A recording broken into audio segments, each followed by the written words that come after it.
A single trigger pull. That's all it took to shatter decades of lies written into official doctrine. One German fighter spiraling down over Sicilian fields would become 112 aerial victories. One squadron dismissed as an experiment would transform into the most requested escort unit in the European theater. And the men branded as inherently inferior by their own military would soon have bomber crews begging for the sight of their crimson-painted tails against the sky. This is the story of how prejudice met reality at 25,000 feet and lost. Before we jump back in, tell us where you're tuning in from, and if this story touches you, make sure you're subscribed, because tomorrow I've saved something extra special for you. Before American skies opened to black aviators, they had already conquered the air over foreign soil. The year was 1917, and while the United States Army barred African Americans from even applying to flight training, one man refused to accept that answer. His name was Eugene Jacques Bullard, a Georgia-born son of a former slave who believed that courage, not color, defined a pilot. Bullard crossed the Atlantic on a merchant ship, leaving behind a country that refused to see his worth. In France, he enlisted in the French Foreign Legion, one of the few armies in the world that judged men by bravery instead of race.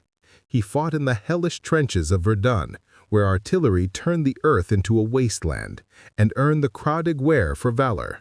Yet even amid the mud and chaos of trench warfare, Bullard looked upward. Above the smoke and terror, biplanes tangled in elegant duels against the sky.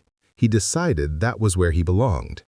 After relentless petitions, Bullard was transferred to the French Air Service. There, flying Nieuport fighters painted with a heart pierced by a dagger and the words "Toutes les âmes qui coulent rouge," all blood runs red, he proved himself in more than 20 combat missions. French commanders decorated him. German pilots tried to shoot him down, and the French press celebrated him as l'Hirondelle Noire, the Black Swallow. But the cruelest irony came when his own country joined the war. When the U.S. Army established its air service in France, Bullard applied to transfer. He had combat experience, fluency in multiple languages, and a record of heroism unmatched by most American recruits. The Americans rejected him instantly. No reason was given. None was needed. The color of his skin spoke louder than any medal on his chest. Preparing and narrating this story took us a lot of time, so if you are enjoying it, please subscribe to our channel. It means a lot to us. Now, back to the story. 4 years later, another pioneer followed Bullard's path across the ocean. Bessie Coleman, born in 1892 in rural Texas, grew up picking cotton and reading by lamplight. The daughter of sharecroppers, she dreamed of something almost unthinkable for a black woman in early 20th century America: to fly. But in 1920, no flight school in the United States would accept a black student, much less a woman. So Bessie Coleman did what Bullard had done. She looked beyond America's borders. She studied French at night, saved every dollar she earned as a manicurist, and sailed for Europe. In northern France, she enrolled at the École d'Aviation des Frères Caudron, one of the most respected flight schools in the world. Flying a fragile Nieuport 82 biplane, she learned to loop, dive, and recover with the precision of a professional stunt pilot. On June 15, 1921, the Fédération Aéronautique Internationale issued her pilot's license, making her the first African-American woman and the first woman of African descent anywhere on Earth to hold an international pilot's license. Returning to America, Coleman was unstoppable. She barnstormed across the country, performing dazzling aerobatic shows, barrel rolls, figure eights, and dead stick landings that left crowds breathless. But she didn't fly for applause. Before each show, she spoke directly to black audiences, especially children. Her message was simple and unforgettable. The air is the only place free from prejudice. That sentence carried quiet defiance and revolutionary hope. If the sky could accept her, why couldn't her country? If a black woman could master one of the most technically demanding skills known to man, what justification remained for segregation on the ground? By the 1930s, the seeds planted by Bullard and Coleman began to take root in America. In Chicago, two visionaries, Cornelius Coffey and Willa Brown founded the Coffey School of Aeronautics. It began humbly, a small airstrip, a few planes, and instructors who believed skill knew no race. Yet this modest flight school became a crucible for black aviation talent. Students trained in Piper Cubs and Aerokas, learning to take off and land in crosswinds, navigate by compass, and manage emergencies mid-flight. The standards were ruthless. Only the best earned their wings. But each graduate shattered a racist myth. The U.S. Army claimed black men lacked the intelligence and coordination to be pilots. But here were dozens proving them wrong, logging hundreds of flight hours and earning civilian licenses. As their numbers grew, political pressure mounted. Walter White, executive secretary of the NAACP, led a campaign targeting President Roosevelt's administration. His message was clear. America could not fight fascism abroad while practicing racism at home. Meanwhile, labor leader A. Philip Randolph threatened to organize a march of 100,000 black citizens on Washington, demanding equal opportunity in defense industries and the armed forces. Inside the War Department, Judge William H. Hastie, the first black federal judge and civilian aide to the Secretary of War, reached his breaking point. Disgusted by the military's segregationist policies, he resigned in protest in 1943. His resignation was front-page news nationwide and forced the Army to confront its hypocrisy. The black press transformed the issue into a national crusade. Papers like the Pittsburgh Courier, Chicago Defender, and Baltimore Afro-American ran blistering editorials. They published cartoons of black mechanics building aircraft labeled "For white pilots only." One headline captured the outrage perfectly. "Good enough to build them, not good enough to fly them?" The Courier launched the Double V campaign, Victory Against Fascism Abroad, Victory Against Racism at Home. It became a rallying cry. Across America, posters, buttons, and newspaper columns bore the symbol of a raised hand forming two V signs. International events added fuel. When Mussolini's Italy invaded Ethiopia in 1935, black Americans watched in horror as one of Africa's few free nations was crushed under European power. Outrage and solidarity surged. The message was clear.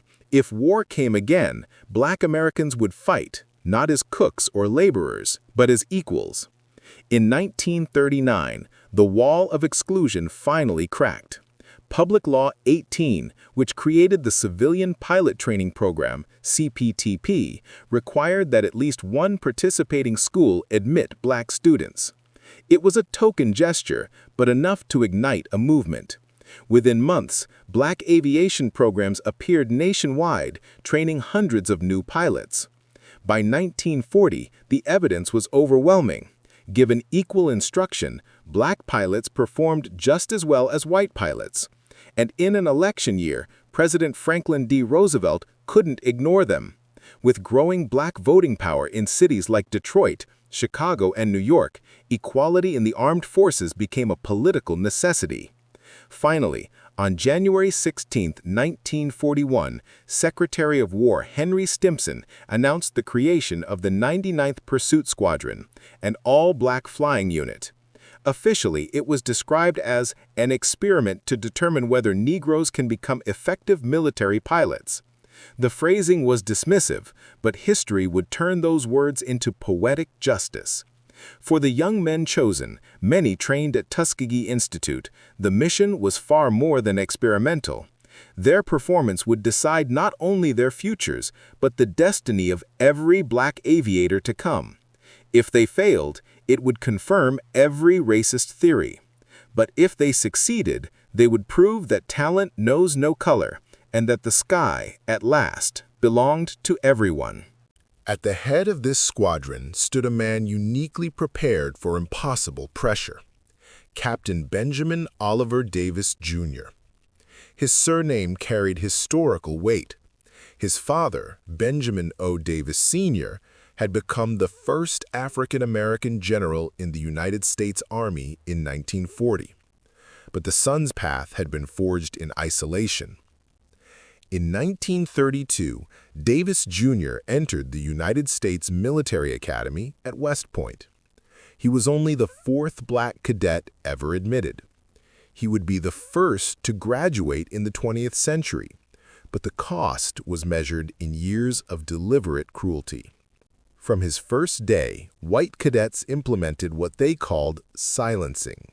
No one spoke to Davis except when official duty required it. No greetings in hallways, no conversation at meals, no roommate. He lived alone for 4 years. No study partners, no social interaction of any kind. When he entered a room, conversations stopped. When he sat down, others moved away. The silencing was total and sustained. For 1,460 days, Davis endured an isolation designed to break him.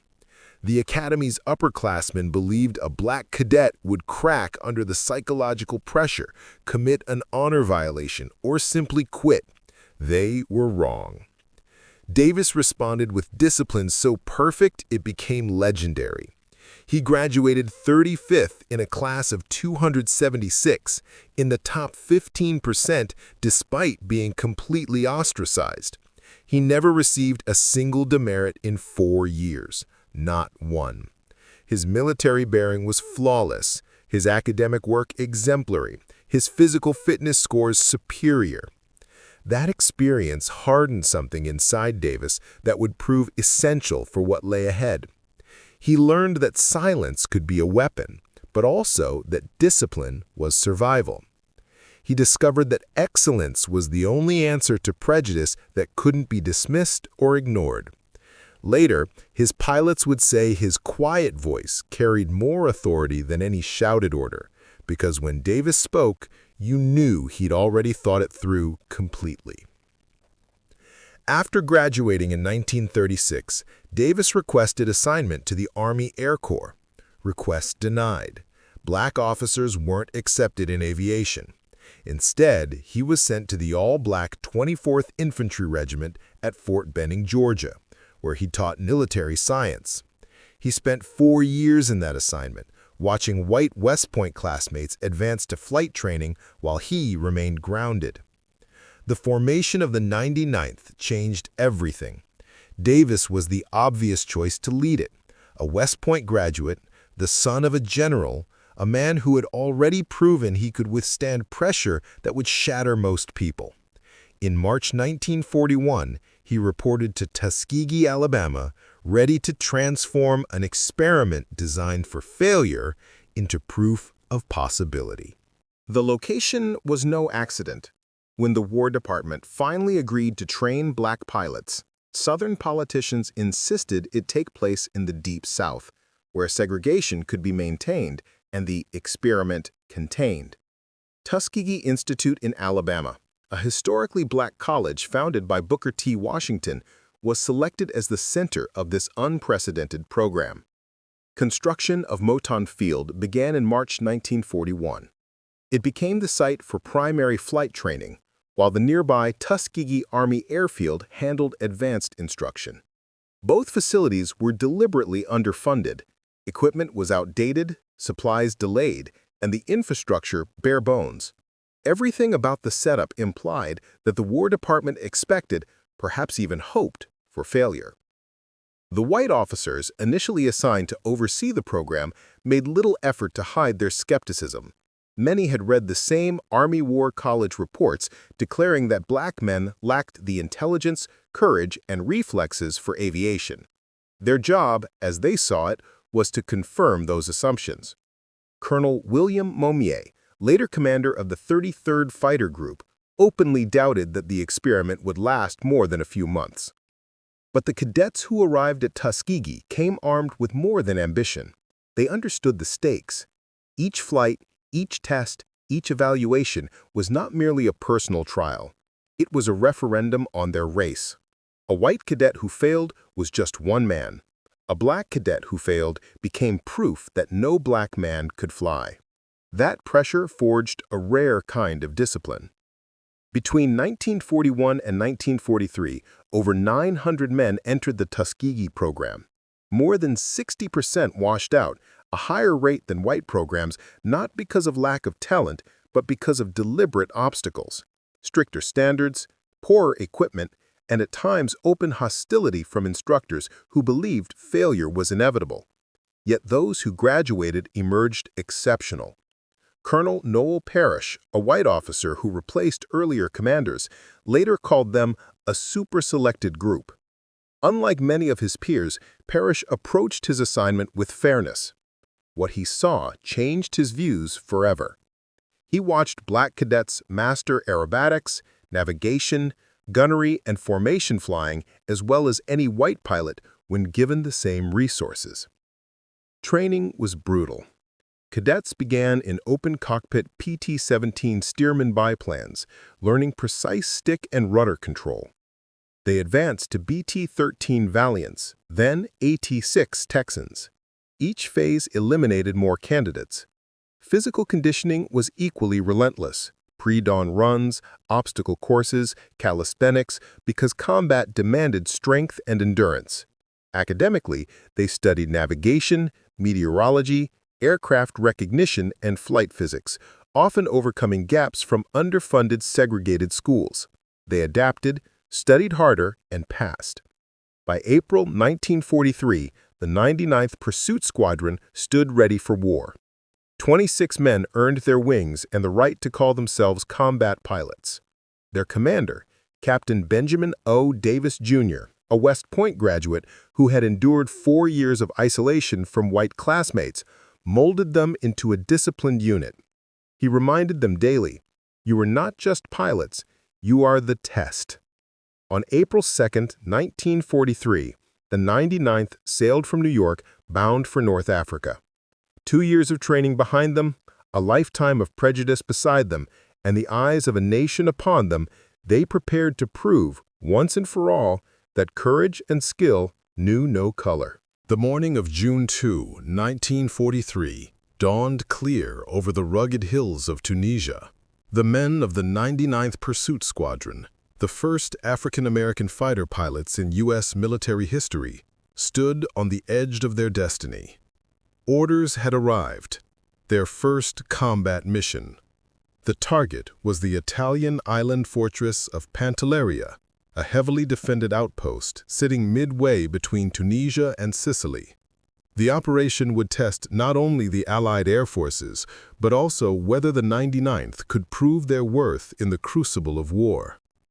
At sunrise, the pilots moved across the tarmac toward their Curtiss P-40L Warhawks, sleek, shark-nosed fighters gleaming under the desert sun.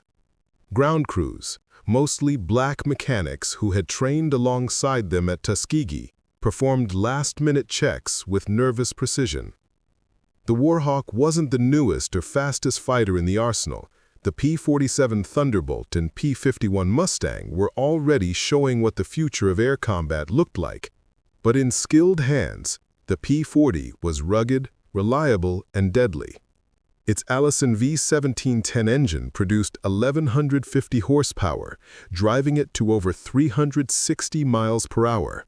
And its 6.50 caliber Browning machine guns packed enough punch to rip apart enemy aircraft. Engines roared to life, sending plumes of dust swirling across the Tunisian airfield. The squadron taxied out in formation. Captain Benjamin O. Davis, Jr., calm and deliberate, led the flight. As they lifted off and formed up with the bombers they were assigned to protect, many of the white crews glanced curiously at their new escorts. Some had heard rumors about the colored flyers from Alabama. Most simply hoped they could hold their own against the Luftwaffe. Crossing the Mediterranean, the 99th climbed to altitude. Below them, the sea glittered like glass. Ahead, Pantelleria bristled with anti-aircraft guns and enemy fighters. Within minutes of the bombers beginning their run, German Messerschmitt Bf-109s slashed in from the sun. The radio crackled with calls. "Bandits, 2 o'clock high." The black pilots of the 99th broke formation and turned to intercept. Tracers arced through the blue. Warhawks dove and climbed, their machine guns thundering. For several tense minutes, chaos ruled the sky. Yet when the bombers completed their strike and turned for home, not a single one had been lost. The 99th reformed and escorted them safely back across the water. Their first mission, no kills, no losses, was a success measured not in numbers, but in proof. They had fought as professionals, not as an experiment. In the following weeks, the 99th flew mission after mission, bombing runs, ground attacks, and more bomber escorts, earning their combat experience the hard way. They learned to dive low on enemy convoys, strafing columns of trucks and rail cars. They learned to spot ambushes from the air and to stay tight in formation under fire. They learned what every fighter pilot eventually does, that the difference between life and death is often the fraction of a second between instinct and hesitation. Then came July 2, 1943, a day that would etch itself into history. At age 22, First Lieutenant Charles B. Hall climbed into his P-40L Warhawk for his 8th combat mission. Born in Brazil, Indiana, and a graduate of Eastern Illinois University, Hall had been quiet but determined throughout training. Like his squadron mates, he carried the weight of more than personal pride. He carried the hopes of a race. The mission was another bomber escort, this time targeting Castelvetrano Airfield in western Sicily, a vital Luftwaffe base that had to be neutralized before the Allied invasion. The bombers, B-25 Mitchells, droned steadily toward the island in tight formation. The 99th flew high cover, scanning the sky. As the bombs fell and explosions blossomed below, the danger appeared. 2 Focke-Wulf 190s, sleek and deadly, diving fast from altitude. The FW-190 was Germany's finest. Faster, more agile, heavily armed with 20mm cannons, and they aimed directly for the bomber's vulnerable 6 o'clock position. Hall spotted them instantly. 2 bogies closing fast, he shouted over the radio. Without hesitation, he shoved the throttle forward and turned hard to intercept. His Warhawk strained under the G-forces as he cut across the enemy's path. The first FW-190 flashed into his sights. He squeezed the trigger. 6.50 caliber machine guns erupted in flame. Tracers tore through the air, ripping into the German fighter's fuselage and wing roots. The enemy aircraft shuddered violently, black smoke pouring from its engine. The pilot tried to pull away, but the damage was fatal. The FW-190 rolled inverted and plunged toward the earth, trailing fire all the way down before smashing into the Sicilian countryside in a boiling explosion. Hall pulled out of his dive just in time to see the second German break off and flee. The bombers, untouched, completed their turn for home. The sky was theirs. When Hall landed, the confirmation came quickly. Observers and bomber crews had witnessed the kill. It was official. First Lieutenant Charles B. Hall had scored the first confirmed aerial victory by an African-American pilot in U.S. military history. The reaction on the ground was electric. Mechanics, armorers, and support crews crowded around his Warhawk, cheering, laughing, shouting in jubilation. They painted a swastika kill mark beneath the canopy, a simple symbol that carried centuries of weight. Hall smiled modestly, but the significance was unmistakable. A black man had gone head-to-head with the Luftwaffe and won. News traveled fast. The Pittsburgh Courier and Chicago Defender ran front-page stories. Across Black America, Hall's name became synonymous with possibility. Yet even his victory couldn't silence all critics. Colonel William Momeyer, still skeptical, claimed the 99th lacked aggressiveness and recommended disbanding the unit. His reports reached General Henry Hap Arnold, commander of the U.S. Air Forces, who now faced political pressure to end what some in Congress derisively called the Tuskegee experiment. But history would not be reversed. The 99th had fought, they had killed, they had bled. Their presence over Pantelleria and Sicily had proven beyond question that skill and courage were not bound by color. And when the next great test came, the beaches of Anzio, January 1944, they would rise again, not as an experiment, but as warriors of the sky. Operation Shingle launched on January 22, 1944. The Allied plan was bold, conducted amphibious assault at Anzio, bypassing the German defensive lines and opening a route to Rome. It would require air superiority. The Luftwaffe, knowing the stakes, committed significant fighter strength to contest the landings. For the 99th Pursuit Squadron, this was the moment of ultimate testing. On January 27, 1944, 15 pilots climbed into their P-40 Warhawks and headed for the Anzio beachhead.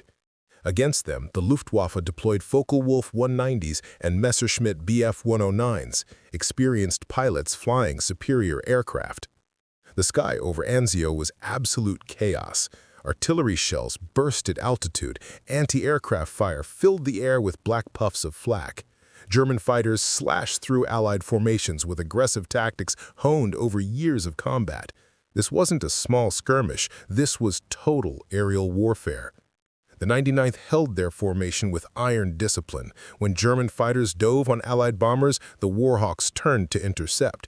Dogfights erupted at multiple altitudes simultaneously. P-40s and Bf-109s wheeled in tight circles, each pilot trying to gain the killing position on the other's tail. Captain Charles Hall, now a veteran of multiple engagements, added 2 more victories to his record. Other pilots scored kills. The precise numbers remain debated. Sources credit the squadron with between 8 and 13 enemy aircraft destroyed over 2 days of intense fighting on January 27th and 28th. But the numbers told only part of the story. What mattered more was how they fought. White officers observing from the ground and bomber crews protected by the 99th sent reports that contradicted every prejudiced assumption. These pilots were aggressive, disciplined, and effective. They didn't break under pressure. They didn't panic when outnumbered. They fought with the skill and courage of any elite squadron in the theater. The performance stunned commanders who had expected failure. In just 48 hours of brutal combat, the experimental squadron had destroyed more enemy aircraft than they had in the previous 7 months combined. The statistical comparison was impossible to ignore. When the War Department ordered a formal study comparing the 99th's performance to other P-40 squadrons, the results validated what Anzio had already demonstrated. The Tuskegee pilots performed at the same level as their white counterparts. Given equal equipment and opportunities, they achieved equal results. Word reached Washington. The critics who had called for disbanding the unit went silent. General Arnold, who had been preparing to shut down the program, reversed course. The 99th would not only remain in combat, they would be expanded. The Tuskegee experiment had passed its trial by fire. On the ground at Anzio, infantrymen told their own stories. Soldiers pinned down by German artillery looked up and saw black pilots diving and wheeling overhead, keeping the Luftwaffe away from vulnerable ground forces. For those men, the color of the pilot's skin was irrelevant. What mattered was that they were alive because the 99th had controlled the sky above them. The victory at Anzio didn't erase prejudice overnight. Segregation remained official policy. Black pilots still faced discrimination at their own basis. The fight for full equality was far from over. But Anzio accomplished something undeniable. It shattered the argument that African Americans couldn't fight as combat pilots. From that point forward, the burden of proof shifted. The men of the 99th had answered their critics not with words or protests, but with kills over the beaches of Italy.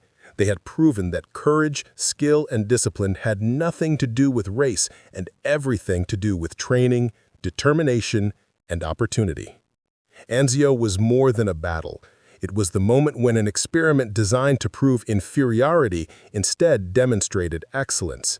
The 99th Pursuit Squadron had carried the hopes of 13 million African Americans into combat and emerged victorious.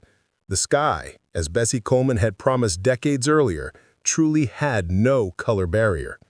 The question was no longer whether Black Americans could fly and fight. The question now was how long the nation would continue to deny them the full recognition they had earned. The victory at Anzio changed everything. What had begun as a begrudging experiment now stood as undeniable proof of excellence. In May 1944, the U.S. Army Air Forces announced a sweeping reorganization. 4 squadrons, the 99th, the 100th, the 301st, and the 302nd, would unite to form the 332nd Fighter Group.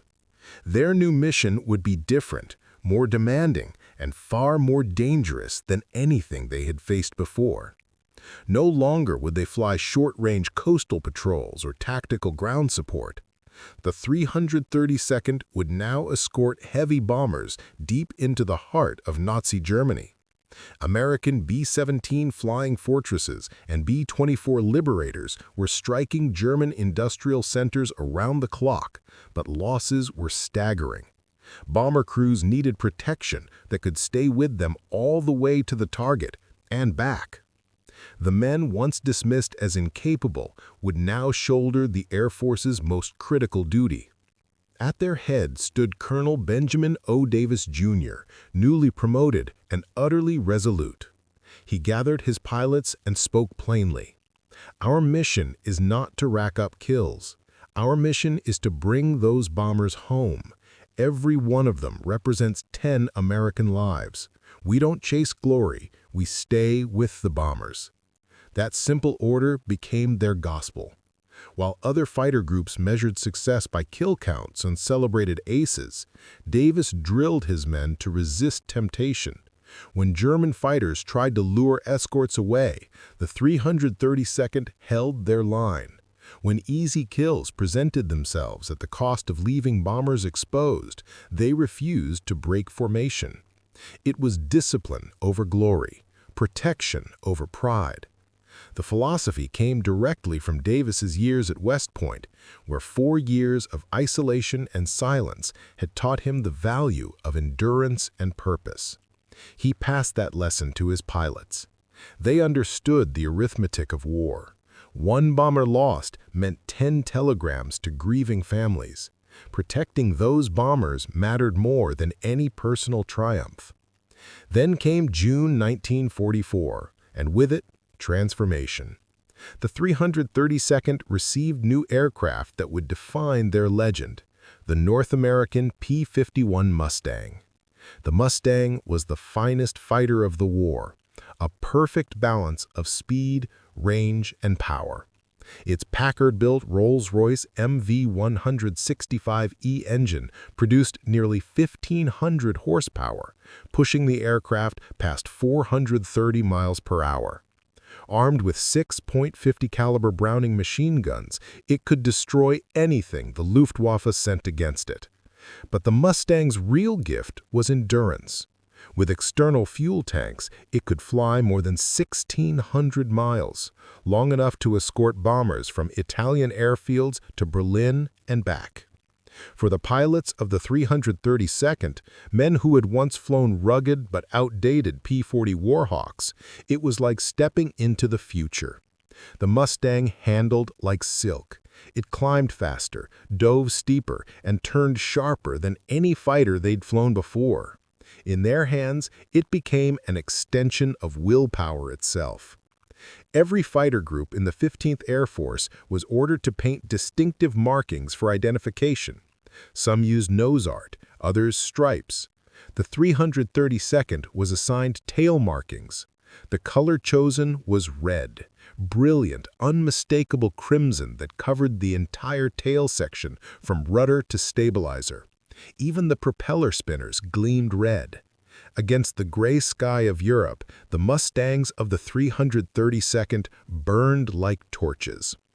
By late June 1944, their red-tailed Mustangs were flying their first escort missions over Germany, Austria, and Romania.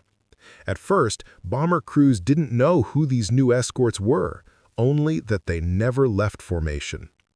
Most escort units operated under a simple doctrine: engage the enemy before they could reach the bombers, even if that meant chasing them far away. The tactic worked, but it often left bombers unprotected once the dogfight began. The 332nd did things differently. They built a living shield around the bomber formations, above, beside, and below. When German fighters appeared, only designated elements broke to intercept, while others stayed glued to the bombers. The red tails wove through the formation, constant and steady. They refused to abandon their charges. After each mission, bomber crews talked about it in debriefings. Those red tails stuck with us the whole way. Never saw them chase after a kill. They were right there when the Messerschmitts came in. Word spread fast through the 15th Air Force. Crews began making special requests during mission assignments. Can we get the red tails this time? Are those red tail boys available? Please give us the ones with the red tails. Soon a nickname was born, the Red Tail Angels. It fit perfectly. To the bomber crews flying through flak-filled skies over Europe, those crimson tails looked like guardian wings. The results backed the legend. Between June 1944 and April 1945, the 332nd flew 179 heavy bomber escort missions. In that time, only 27 bombers under their protection were lost to enemy fighters. Other escort units averaged 46 losses. The difference wasn't statistical. It was life and death for hundreds of airmen. Historians later debated those numbers, pointing out that weather, mechanical failures, and the weakening Luftwaffe all played roles. But the men who flew under the red tails needed no convincing. They had seen the discipline firsthand. They had watched the Red Mustangs drive off German fighters and hold the line when others might have chased glory. Even the enemy noticed. German intelligence took note of the 332nd's distinctive markings, warning Luftwaffe units about the Schwarz-Vogelmännchen, the Black Bird Men. The term carried grudging respect. Nazi ideology preached racial superiority, yet here were Black American pilots who fought with unmatched precision and skill. German tactics began to change. Instead of beating the escorts away, they attempted massed frontal assaults to overwhelm them. Sometimes it worked. Often it didn't. The Red Tails formations were tight, their gunnery deadly. In battle reports, Luftwaffe pilots described the frustration of facing opponents who refused to break discipline no matter what. By autumn 1944, the transformation was complete. The 332nd Fighter Group, once formed as an experiment, had become the most requested escort unit in the entire 15th Air Force. Their red tails no longer symbolized difference, they symbolized trust. For bomber crews, seeing those crimson tails before takeoff meant one thing: they might live to see another sunrise. For the men of the 332nd Fighter Group, it meant something deeper. Just 18 months earlier, they had been fighting to prove they even deserved to fly. Now, they were protecting the very heart of America's air campaign, the bombing effort meant to cripple Nazi Germany's war machine. The journey from discrimination to distinction was complete. Yet war always finds new ways to test its heroes. And for the 332nd Fighter Group, the summer of 1944 was about to deliver its hardest test yet. July 18, 1944 dawned with clear skies over southern Germany. The 332nd received orders for a maximum effort mission. Escort B-17 flying fortresses to Memmingen, a Luftwaffe airfield deep in Bavaria. Intelligence indicated heavy fighter presence in what would be contested airspace from the moment they crossed the Alps. Colonel Davis led 66 P-51 Mustangs into the sky that morning. The plan was straightforward: rendezvous with the bomber stream, escort them to target, protect them during the bombing run, and bring them home. But immediately, problems emerged. The bombers were late to the rendezvous point. Weather delays, navigation issues, and mechanical problems had scattered the formations.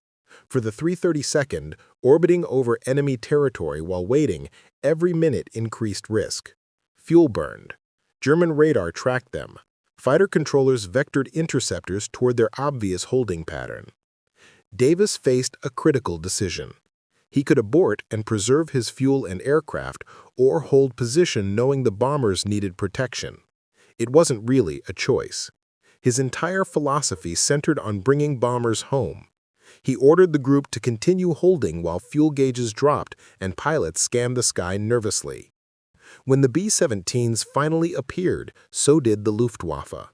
Nearly 100 German fighters, a massive coordinated interception force, rose to meet them.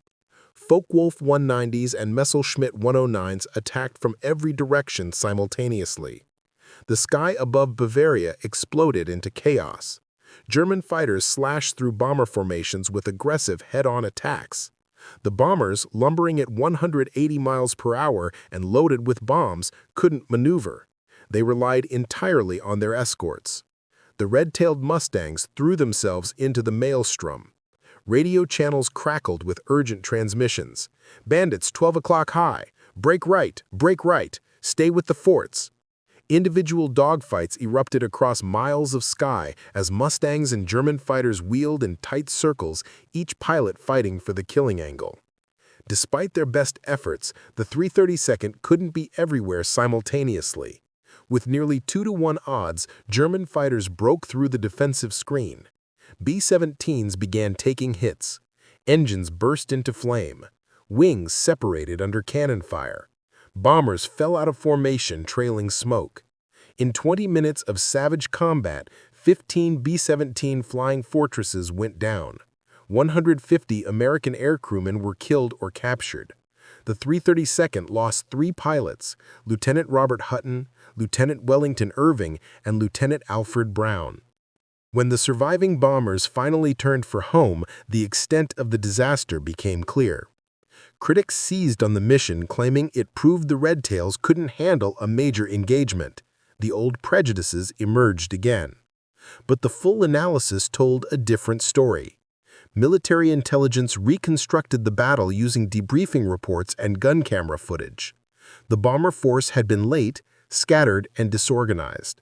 The German interception had been one of the largest and most coordinated of 1944. The odds had been nearly impossible. Operational analysts concluded that without the 332nd's intervention, the entire bomber group would likely have been destroyed. Instead of 15 bombers lost, it could have been 50 or more. The Red Tails had prevented complete annihilation against overwhelming odds. Bomber crews who survived told their own version. A ball turret gunner reported, "We were getting hit from every direction. I thought we were finished, but those red-tail Mustangs never quit. They stayed with us even when outnumbered 2-to-1. I'm alive because they didn't abandon us." For the men of the 332nd, the losses cut deep. Davis addressed his pilots that evening. "We lost good men today. We lost bombers we were supposed to protect, but we did not fail. We fought against impossible odds and saved dozens of aircraft that would have been destroyed.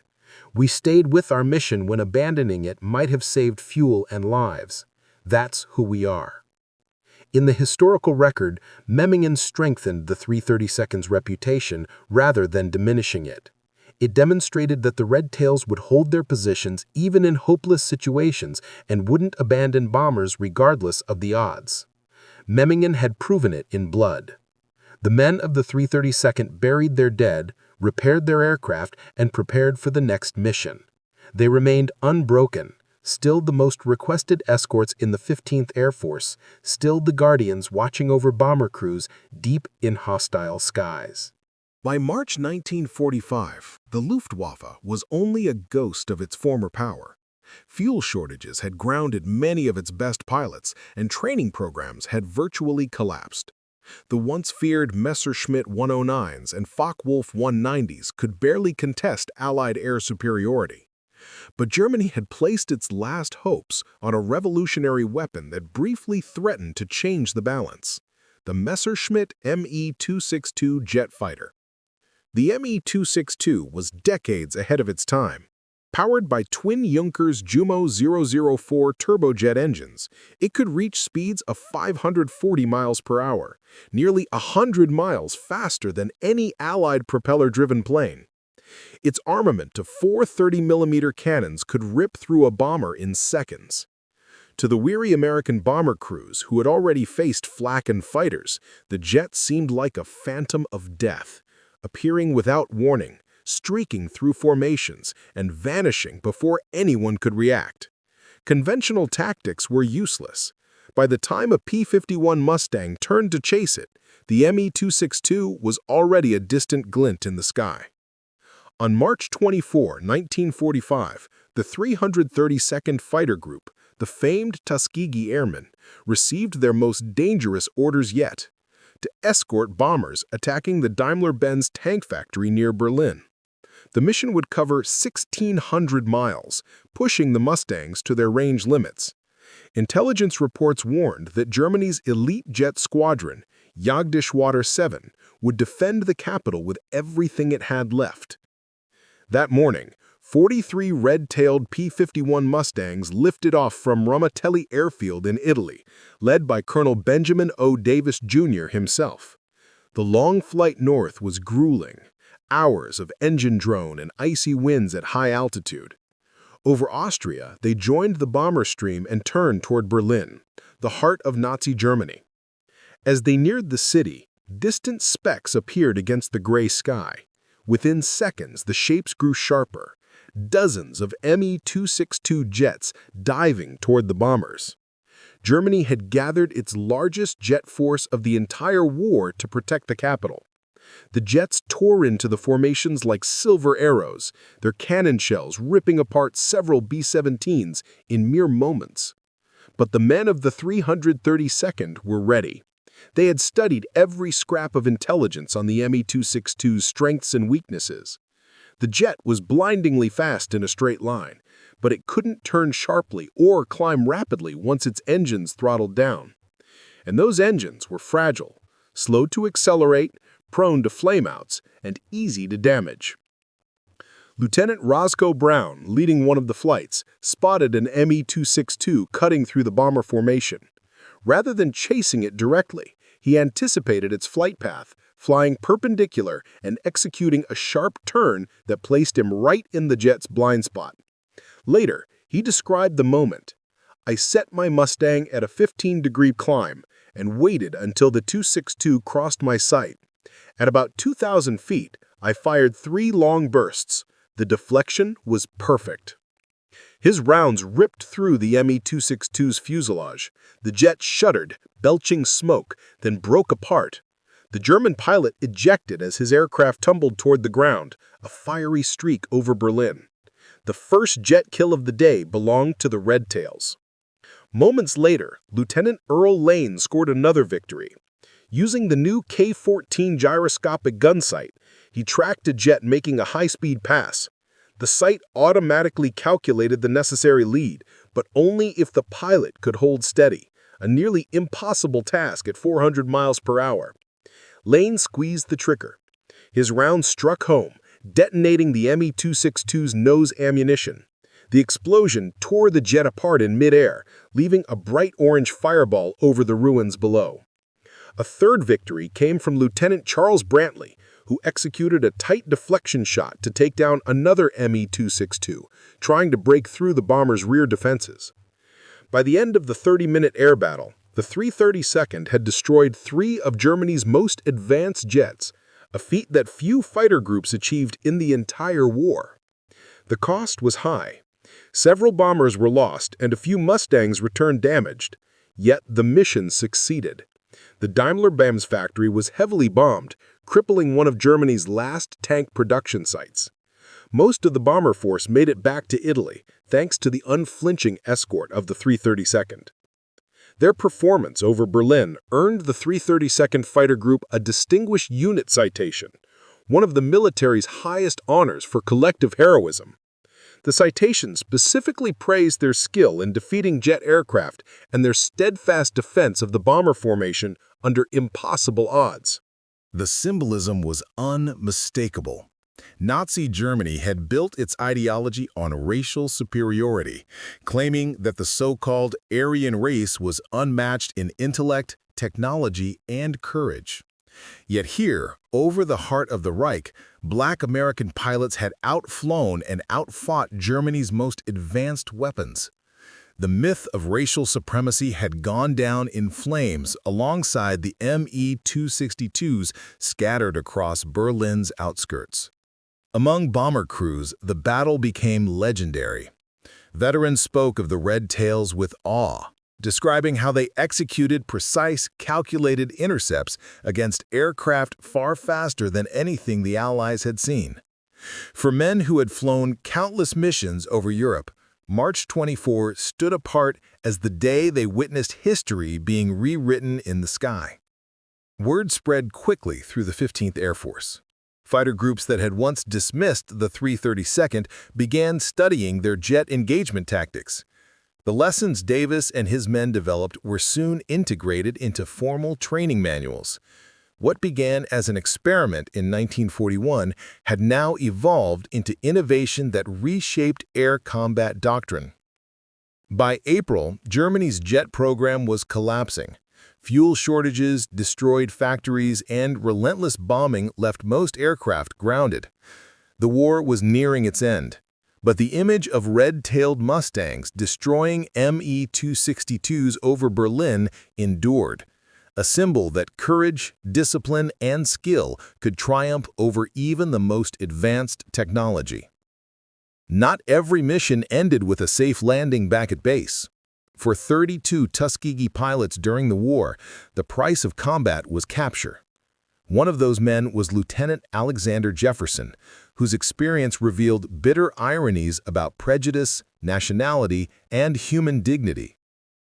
On August 12, 1944, during his 19th combat mission, Jefferson's P-51 Mustang took a direct hit from German anti-aircraft fire over southern France.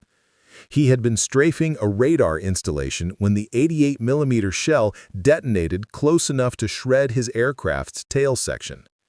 With the Mustang tumbling out of control, Jefferson pulled the canopy release, unbuckled his harness, and bailed out at 8,000 feet. German soldiers captured him within minutes. They were professional, almost courteous. He was a military officer who would be treated according to Geneva Convention protocols. At the interrogation center, Jefferson experienced something that shocked him more than the flak burst that had brought him down. The German intelligence officer conducting his interrogation knew almost everything about him, not just about the 332nd Fighter Group, but personal details about Jefferson's life before the war. The officer knew his father was a schoolteacher in Detroit. He knew his mother's maiden name. He knew which high school Jefferson had attended. Jefferson recalled the interrogation vividly. He said, quote, "He had files on Ramitelli Airfield, complete with aerial photographs showing our dispersal areas and maintenance facilities. He knew our squadron commanders' names and ranks. He even had intelligence assessments of our combat effectiveness. The level of detail was frightening." The irony struck Jefferson immediately. Nazi propaganda dismissed black pilots as impossible, yet German intelligence had devoted significant resources to studying them. They were tracked, analyzed, and treated as serious threats because the Luftwaffe understood these men could fight. Jefferson was transferred to Stalag Luft III, the infamous prisoner of war camp in Poland. There, among thousands of Allied officers, he encountered something he had never experienced in the United States: equality. White American bomber crews recognized him immediately. Many had flown missions protected by the Red Tails.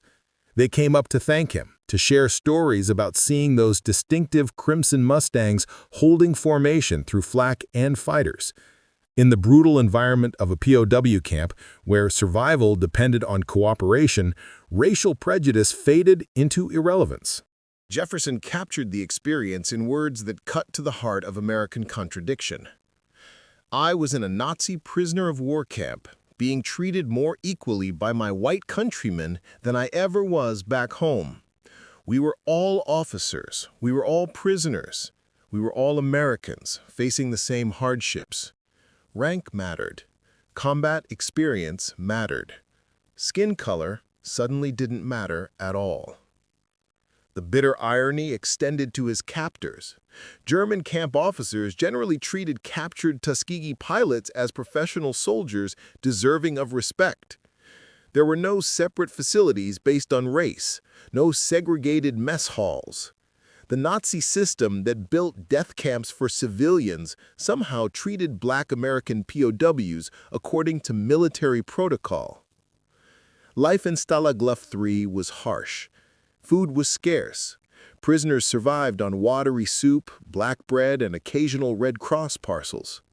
Barracks were unheated in Polish winters.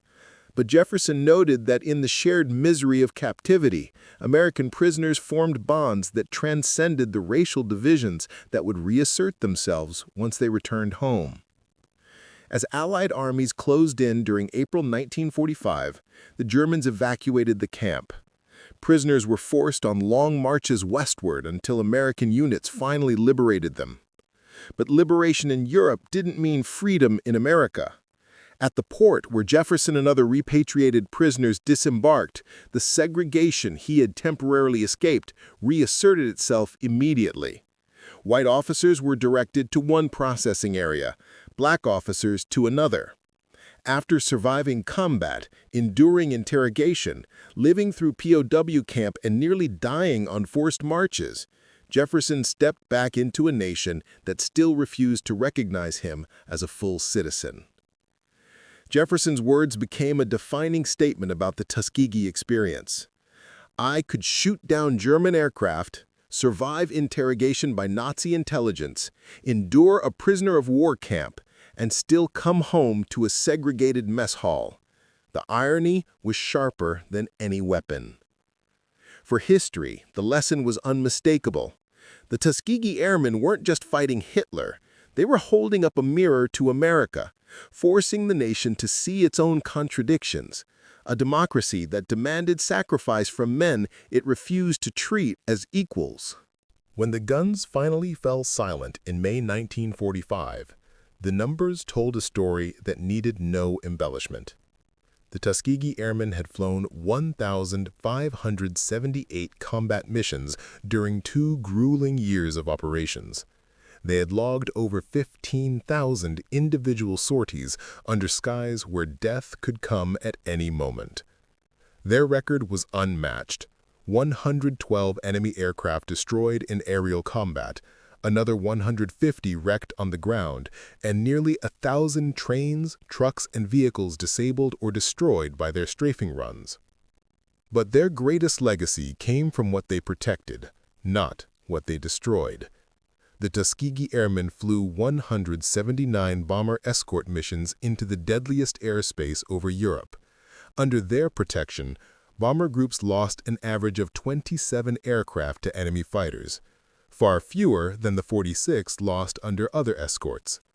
That difference meant hundreds of American lives saved, sons, husbands, and fathers who came home because the men with the crimson tails refused to fail. Their courage did not go unnoticed. 96 distinguished flying crosses were awarded for acts of heroism. 744 air medals recognized sustained excellence in combat. 14 Bronze Stars and 8 Purple Hearts honored sacrifice and bravery. 3 distinguished unit citations recognized the entire 332nd Fighter Group for extraordinary heroism under fire. These were not symbolic gestures. They were honors earned in blood, sweat, and discipline. But the human cost was staggering. 66 pilots were killed in action, shot down over enemy territory. 32 were captured as prisoners of war. Another 84 lost their lives in training accidents, a stark reminder that learning to master fast, unforgiving fighters was dangerous even before facing the enemy. Colonel Noel Parrish, the white commander of Tuskegee's training program, understood what set these men apart. They were a super-selected group, he said. The standards were higher, the obstacles greater, and the scrutiny more intense than any white pilots faced. Those who made it through weren't just good pilots, they were exceptional. That excellence was no accident. It reflected the leadership of Colonel Benjamin O. Davis, Jr., who had endured 4 years of near-total silence as the only black cadet at West Point. From that isolation, Davis forged a philosophy that became the foundation of the 332nd Fighter Group. Excellence was the only defense against prejudice. Anyone can shoot down an enemy fighter if they abandon their mission, he reminded his men. It takes discipline to stay with the bombers when temptation calls. That discipline became legend. While other fighter groups chased glory and ace status, the Red Tails stayed focused on mission success. Bomber crews began requesting them specifically.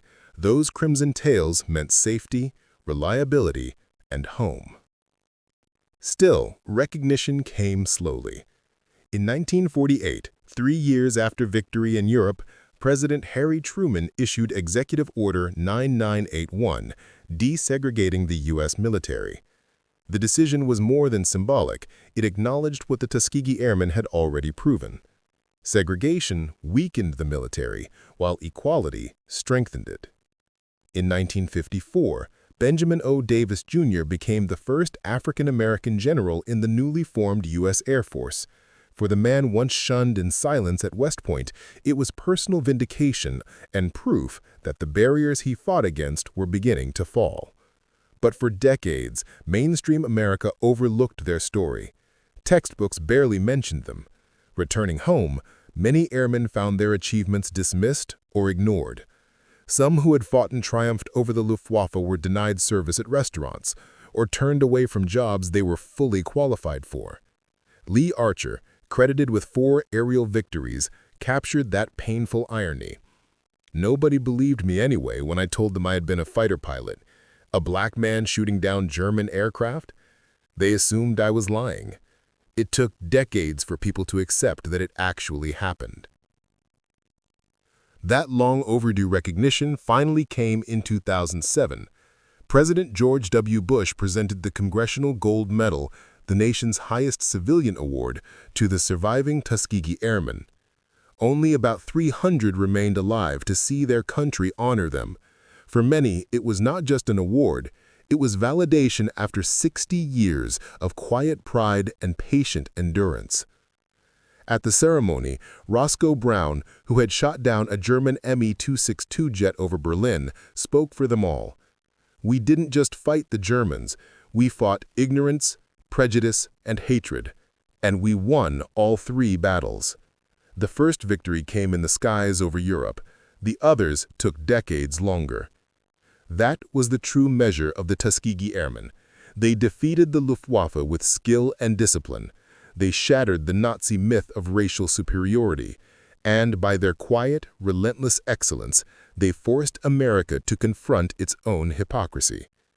From experiment to legend, from segregation to medals, from mockery to respect, the journey of the Tuskegee Airmen was long and costly. But they changed not just the military, they changed the nation.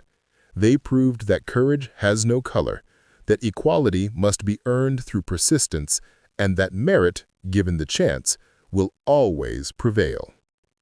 Up next, you've got 2 more powerful stories waiting for you. If this one inspired you, don't forget to like, subscribe, and turn on the notification bell so you never miss the next untold story of courage and triumph.